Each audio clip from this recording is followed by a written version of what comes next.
Welcome to The Backlog, a podcast hosted by ADAPTOVATE. I'm Katie Cords, Head of Branded Content. In today's episode, we feature a recording of our recent panel discussion by 4 executive leaders in Australia, moderated by Chelsea Bates. We hear from them about lessons learned over the last few years. Just a note on the audio for this podcast. Stick with us. The first few minutes are a bit wobbly, however, it improves and the conversation is really worth it. Enjoy the episode and please subscribe to the podcast. It helps us and allows us to keep bringing you new content around agile and business. On with the episode.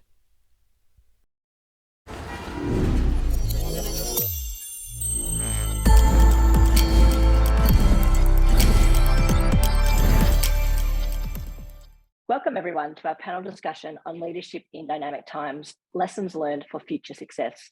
My name is Chelsea Bates and I'm a partner and managing director at ADAPTOVATE in Melbourne. First up, a quick intro to ADAPTOVATE. ADAPTOVATE is a global business agility company with 10 offices around the world. Our 4 core focus areas are in, firstly, designing business models to enable people to work better together. Secondly, helping align strategy to execution by aligning day-to-day work with a vision so people understand how their individual contribution is unique and essential if the whole organisation is to succeed in the future. Thirdly, helping teams work better together through increased transparency and collaboration across departments and portfolios to realise operational efficiencies. And finally, helping organisations solve complex problems across departments by accelerating the solution design process, quickly validating ideas, providing a solid foundation for further decision making.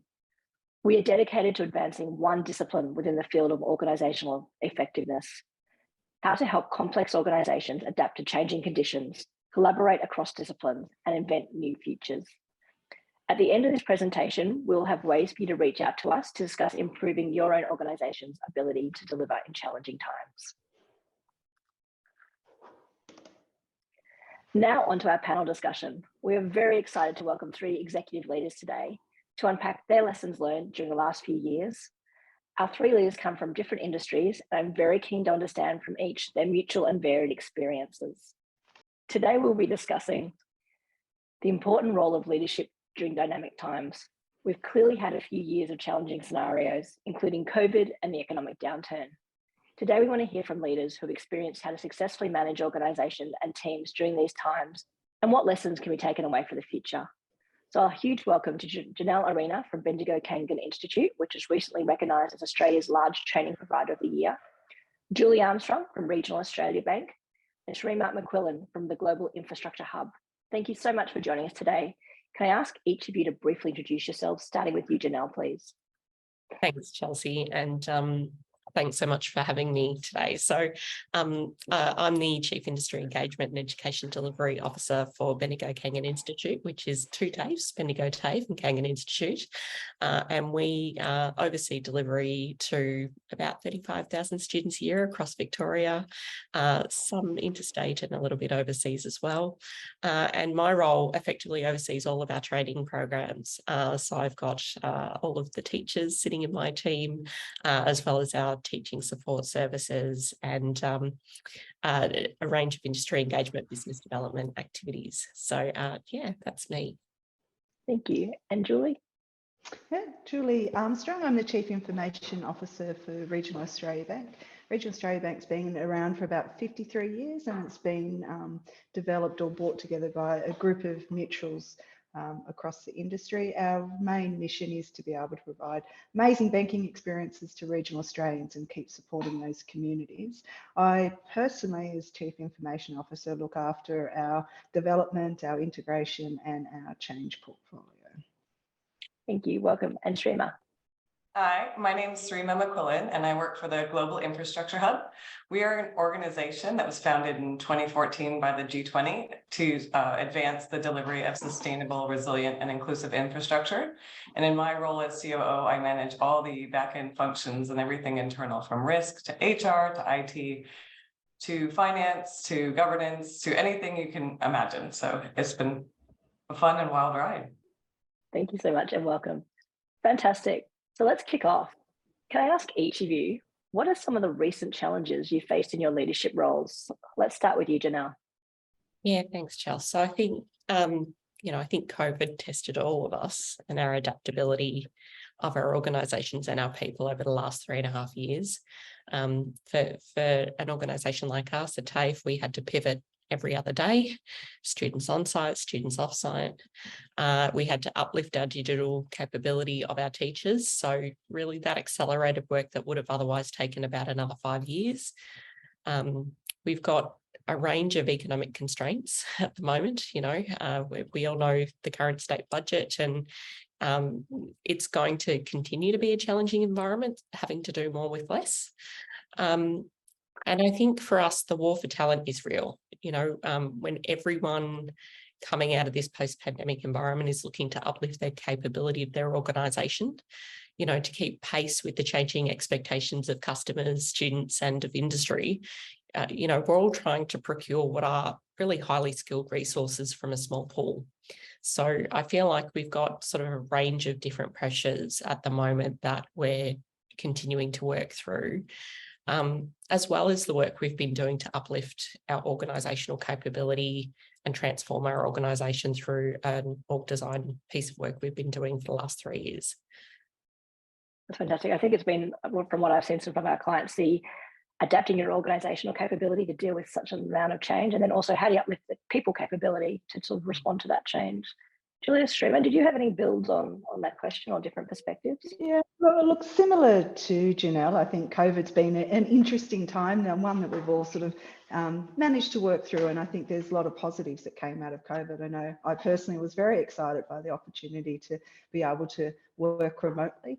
And I think with the passage of time, what's really a realisation for me has been there's positives and there's not so positive outcomes of that change. And probably the positive for Regional Australia Bank in particular is the access to additional talent. So that mind shift of the executive and the group to understand that we don't have to have people living in regional Australia be face to face. So we're able to tap into people in Sunshine Coast, Gold Coast, Melbourne, Adelaide, etc. So our workforce has become highly distributed as a result of COVID, which is a big positive for us.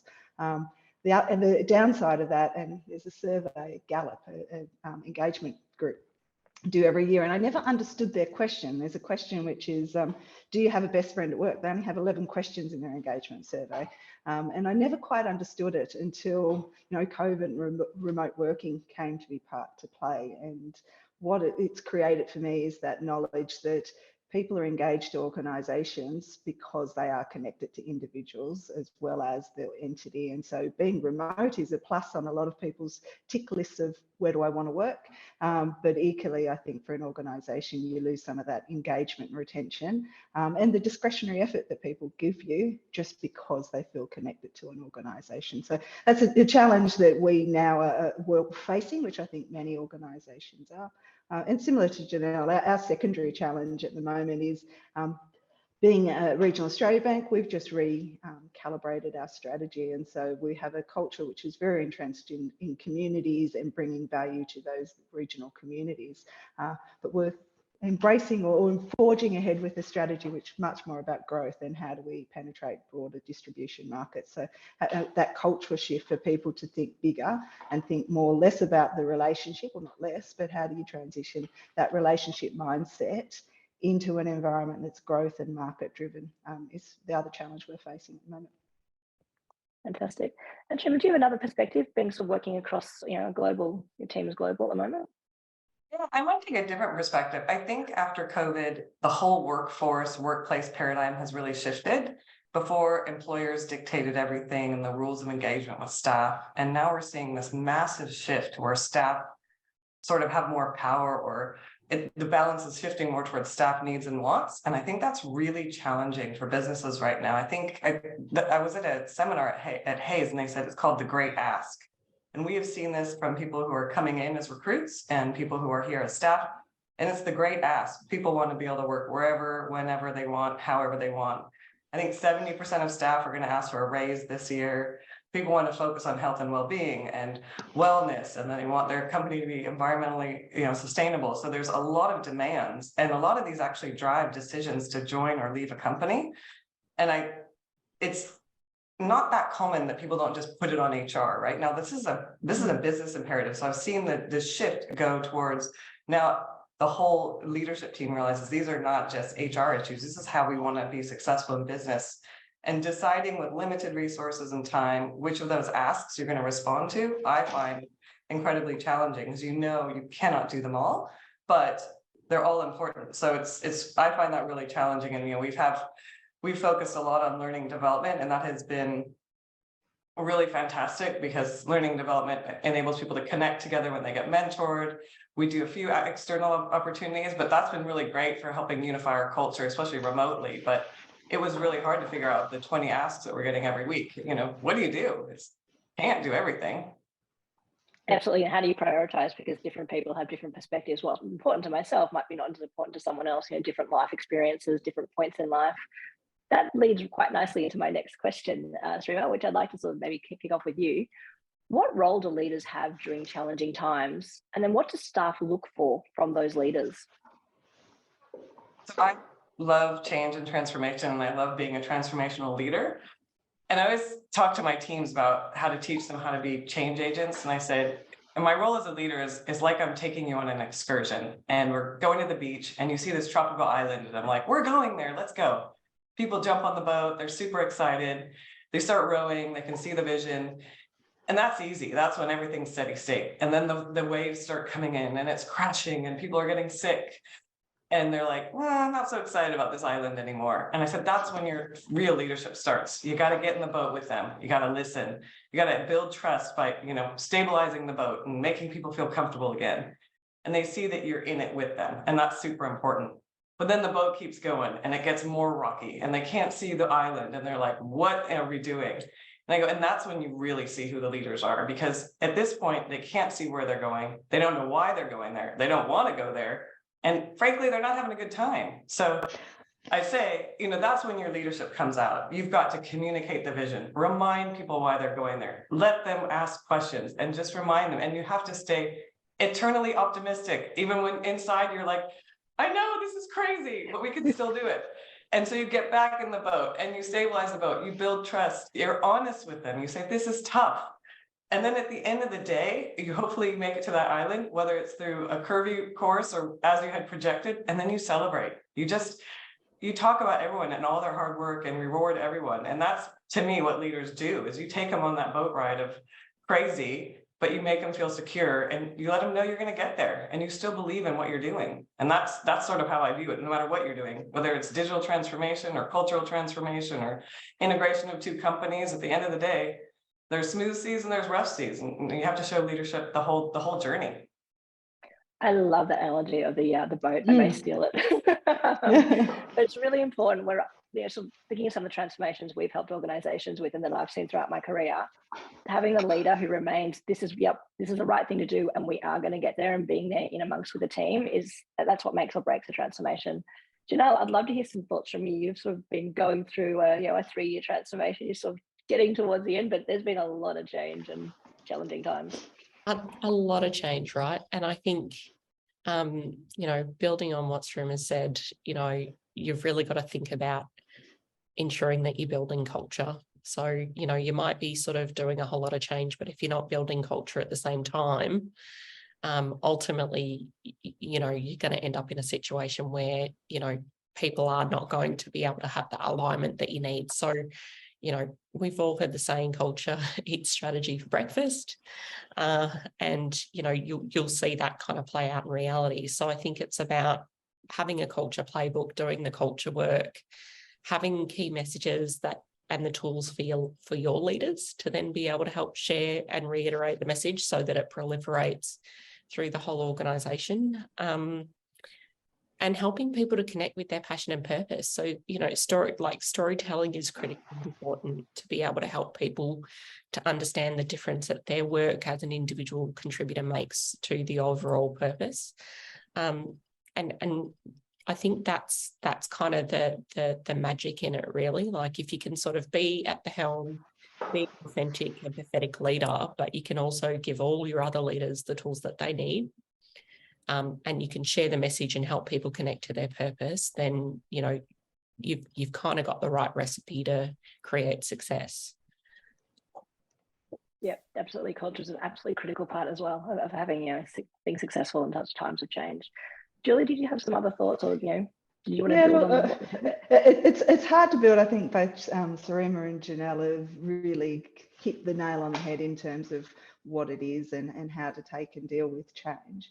The main thing I think for me is that consistency of communication. I think, Srima, you talk about seeking feedback from your team, bringing them on the journey, but equally, I think you as a leader, sometimes, whilst you do need to be strong and positive and show, directionally where you want to go, I think it's also good to show vulnerability and acknowledge sometimes you don't have all the answers, and to get the team helping find those solutions as well. So whilst you do definitely need to be the point man that's showing that direction, I think it's all a little bit like Janelle said, that authenticity of demonstrating that you don't always have all the answers, and equally, sometimes things won't go as planned, a little bit like all the water coming in your boat, and that you need to be able to adjust and adapt, and that's okay.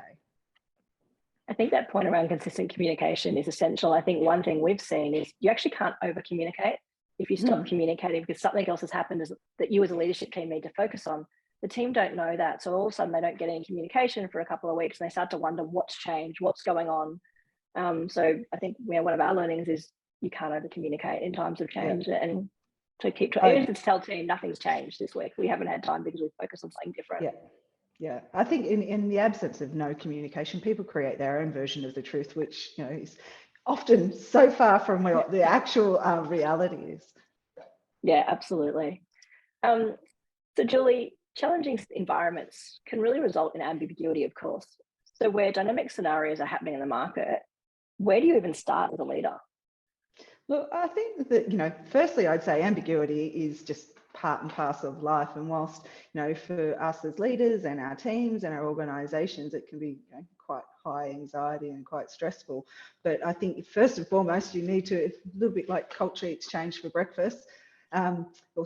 Strategy, should get that one right. Culture eats strategy for breakfast. I think change is always a constant. And I think the thing about change is people need to accept that there's anxiety that comes with it, but the actual elation and real sense of satisfaction and achievement and the adrenaline you get from working through that change or the ambiguity of change is really exciting. And so without one, you can't have the other. In terms of, for me, I think main thing is understanding from a leadership perspective is directionally where are you trying to get to, and that could be through seeking feedback and input or data, I think, as inputs, but also not over-analysing. Often we get so fixated on having the perfect answer that we just don't go anywhere. And so not moving anywhere and over-analysing is also something that you need to find the right balance with, I think. And the only other piece I'd add is, as leaders, I think we need to create a safe environment. As I said just previously, a safe environment for people to take risks, test, learn, adapt as they go. So back to Srima's boat, learning and adapting as we go, accepting we don't have the perfect answer, and taking on board feedback from a broader cross-section of stakeholders. I totally agree. The ability to not overanalyze, not wait for the perfect decision, particularly in times of ambiguity, you're never going to have the right answer. That's exactly what you said. It's that test and learn. We know this today. What's a small decision we can make based on what we know? If we get new information, we can adjust as we go. Yeah. Srima, did you have some builds on Julie's thoughts around how leaders deal with ambiguity? Well, she said so eloquently many things I was thinking. The only other thing I can think of is, to me, ambiguity, there's two ways to think of it. Some people go, we don't have a solution, but I often think of it as maybe we don't know the right problem. And so I usually use times of ambiguity to go, what is the real problem we're trying to solve? And if you know the problem, you know where you can add value, and you know how to develop the solution, and you know you can follow on with data and all these things to figure out how to solve that problem. I think often it's people jump so quickly to a solution to get rid of the ambiguity that they don't know if what they're solving is really what you need to solve. And so I like ambiguity because it gives you that moment to explore and go, is that driving our customers' decisions, or is that driving our staff to come here? What is really happening? And then you can go much more quickly into the change, into the solution phase. I love that point. Yeah, thank you. Janelle, did you have any builds? Yeah, I think, part of the challenge of navigating ambiguity means being a great collaborator. And so, obviously, when you're trying to kind of create a plan to navigate a situation, you're doing your environmental scan, you're developing and gathering data to kind of put together a plan. But, I think we're in an environment now where, there's opportunities to learn from each other and leverage. So being networked, being a great collaborator, whether it's with your sector or whether it's with other sectors, to actually see how they've solved for problems rather than trying to go it alone, it is really a great way, as well as leveraging the diversity of the people in your organisation. So I think, we've seen through the challenging times that we've faced, having diversity within our organisation has been the key to solving a lot of problems, as has been sort of connecting with others across our own network or other networks to be able to understand how they've solved problems. Because I think part of the challenge previously has been there's been a lot of work done in vacuums, and I just don't think that's the way that we can work anymore. Absolutely. I think they're fantastic responses. Like, you're thinking about the different perspectives. Are we actually solving for the right problem? Do you even know what the problem is? And then how do we collaborate? And that point, Janelle, around not just what would have done in our industry, because if our industry might not be as progressive as, say, a totally different industry, what lessons can we learn that someone else has successfully done? I've got another question for you all. How do you empower your teams to manage internal change when there are external forces at work? So how do you empower teams to remain positive in change, or even approach change as a positive? Janelle, do you want to kick off? Sure. I think in many ways it goes back to the culture work that I already spoke about. So you've got to have sort of your culture right. You've got to have your cultural playbook. You've got to invest in building capable leaders, because if you don't have the scaffolding and the bench strength that you need in your leadership layers, that's always going to be a struggle. But I think when you've got a significant amount of change going on in your organisation, you've also got to have really an eye at the executive level around creating an integrated change plan and change impact mapping across all of the work that's going on in the organisation, because otherwise you risk a whole lot of activity happening in pockets that's knocking into each other, and that will give you lots of other challenges that you've then got to solve for.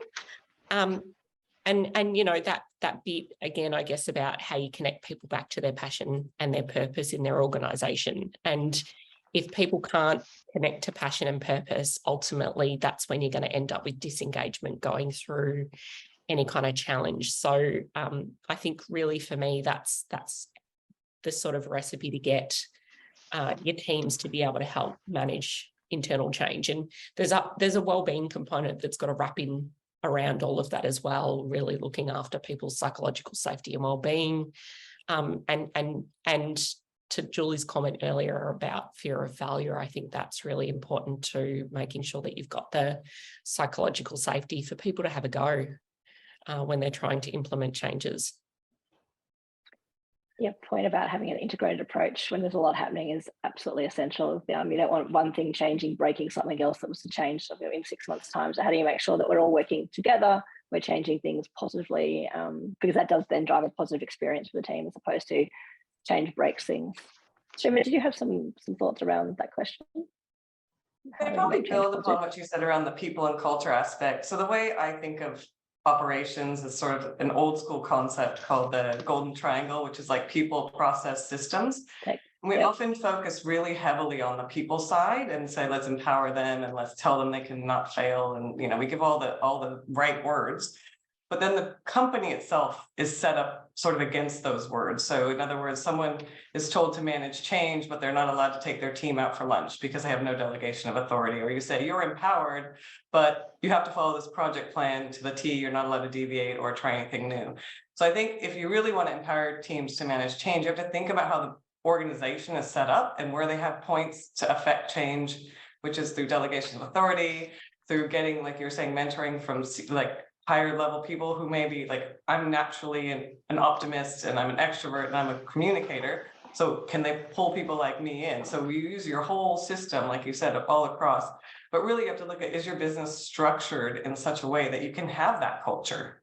because it's so easy. I mean, I worked somewhere where we had 3,500 people we were integrating, and I remember there's like, go tell them they're empowered. I'm like, well, what do they get to do differently tomorrow? Like, I can tell them all day long, you go for it, but if they don't have the ability to actually do anything, then how can you get that change done? So it's about looking also where do you need to give that authority and delegation to them. That's a fantastic point. Often we're telling people they're empowered to drive change and make a change a positive experience, yet to your point, we don't give them the delegation or authority to actually, we empower them to make that, help lead that change. Julie, what are your thoughts on the topic? 100% agree with the responses so far. I think that the holy grail of you are now anointed, you are empowered, and it's written in a policy somewhere of delegation, so therefore you are. I think it's largely to Janelle's point, which is how do you actually coach and mentor leaders to feel that they are strongly supported, and I love your word, psychologically safety, I think is critical. So empowering somebody isn't just the power of the word, it's actually the actions that as leaders we do, and creating those safe environments for people to practice and learn their skills. And similarly, as Srima is saying, having it in a policy, but then always overriding or coming in and being so descriptive as to what you need to do equally isn't them being empowered. They need to actually come up with the outcomes. I think that's an important point. You can't be prescriptive with change. You need to sort of adapt as you go. Yeah. Thank you so much. We've heard your wisdom on how you've all operated during the course of the last few years. Do you have any parting comments around two questions? What specific lessons would you now keep in times of constant change? And have there been any surprises? Let's start with you, Julie. Look, I think being really comfortable that there's no perfect solution is key. Similar to, I think Srima had said, being really clear about what the problem is that you're trying to solve. I think we can spin a lot of wheels and tires and actually achieve nothing because we never actually understood what the problem was that we're trying to solve. Or we spent a lot of time doing something, think we solved it, and it still exists. And focusing on what you can do, not what you can't do. I think organisations often sit around talking about all the things and reasons why we can't actually do something. Let's look at what we can do and start at least that incremental change. And my big one, which I mentioned earlier, is communication and engagement with stakeholders is critical. And it's not just one-off; it's the regular communication that I think makes a difference. Whether you're on track, off track, etc., I think makes a big difference in times of change. Awesome. And have there been any surprises for you personally over the last few years? I think that the surprise probably more so is how quick as an industry we're able to adapt to more of that remote working, which sort of comes to the point of we've spent so much time saying, well, we can't work remotely and everyone has to be in the office, when in actual fact, when there was a force or a burning platform that made us, everybody can work remotely. So that's probably my biggest surprise, which is we can do it, which is where I take that, I guess, lesson of focus on what you can do, not what you can't do. That's an awesome insight. Srima, what are your thoughts? What are the lessons you're going to sort of take forward around constant change? I'd like to reflect, and I'm not trying to be an ADAPTOVATE commercial, but I will say that 4 years ago when we started, we had a change plan, a strategic plan, an operational plan, which is where ADAPTOVATE came in and brought in Agile. And then we had a cultural plan, and we had all these plans, and it was absolutely crazy. And after the first year of putting in Agile, we saw some massive shifts in our culture. But then what was really great is by the end of the second year, we didn't have 4 plans. We had 1. And that fundamentally changed our ability to do change, because there was no longer a change program. It was a business program. And there was no longer a culture program. It was just what we talked about every day in every stand-up that we had in our team. And so I asked someone yesterday, I said, what would you say to this question? They said, Srima, we never change. And I was like, oh my God, it's just like, you should just fire me right now. And she goes, no, we just continuously improve. And I was like, that's it, we're done. Like, it was so great to hear that. And that's what I think, the earlier you can get all the priorities aligned and then, together, the easier it is. Because when you're trying to, like you said, Janelle, when you have this change plan and you come in and realize it's conflicting with the business plan, it's just a nightmare. Mm-hmm. But if they're all in one, you're like, I'm good to go. So that would be my thing. If I can get everything integrated as fast as possible, then there's less bumps. I love that. We don't have it, we don't change, we continuously improve. That was probably one of my favorite quotes. Is there any surprises for you over the last few years? For me? Or back to me? Yeah, I mean, again, I don't mean to be a commercial for you, but I would say that I will never go anywhere where I don't do business agile again. It's done everything. It teaches a culture of humility, continuous improvement. We have retrospectives. Once every other week, someone's talking about a lesson they learned in front of the entire company or even globally with our stakeholders. We set little objectives that add up to big objectives that add up to our annual key results. So it's just easy. Like, I just feel like this is the easiest COO job because it all just works now, and I just think it's incredible. If you told me now we have to go, operate on a boat in a week, we could do it. Like, we're just nimble now. This is how we are. We're not afraid of change, and we love innovating. So I just feel so grateful that that's how we are now. So I guess my surprise is that what we started 4 years ago is not just working, it's like killing it. That's fantastic. It's so great to see when all the things you said are sort of, absolutely what we're going to do with our clients, but to hear it all coming together is amazing to hear. Janelle, how about yourself? What lessons would you take forward over the last few years? I think it's that your people will continue to astound and surprise you with their adaptability if you have a sufficient why. So if they understand, why we need to do what we need to do, what the burning platform is, whether it's the pandemic or whether it's financial sustainability or any other range of critical reasons, people will rally and make the changes that are needed overnight if you need to. And, to Seema's point, operating in a more agile method is really sort of key to kind of setting up all the work that needs to be done in that space. I think the other lesson for me is that it's going to be critical to kind of continue to monitor, track and support the well-being of our people into the future. I think we got a heightened sense of the importance of this throughout the pandemic, but that logic is here to stay.